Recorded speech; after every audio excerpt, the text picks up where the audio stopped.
À chaque fois qu'il se lève, c'est un petit miracle. Marcher grâce à un dispositif qu'il pilote tout seul. Je dois dire par la pensée que je veux faire un pas.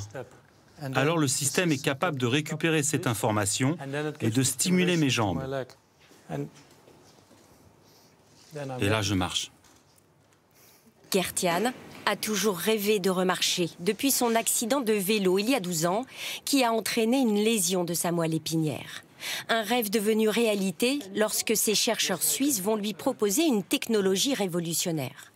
Il accepte la pose de 2 implants à la surface de son cerveau et d'un autre sur sa moelle épinière.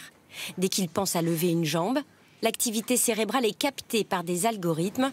Cela entraîne une stimulation pour activer ses jambes. En 3 à 400 millisecondes, toutes ces opérations doivent se faire d'une manière extrêmement précise, robuste, sans échec, sinon il tomberait. Quand on le voit marcher, tout est très fluide, tout a l'air très naturel. Une prouesse technologique développée en partie par ces chercheurs de Grenoble. Il leur a fallu 10 ans de travail pour créer ces implants cérébraux et ces algorithmes ultra sensibles. On a pu montrer que nos algorithmes étaient suffisamment précis pour arriver à avoir ce niveau de finesse permettant de contrôler autant, de décoder autant d'articulations.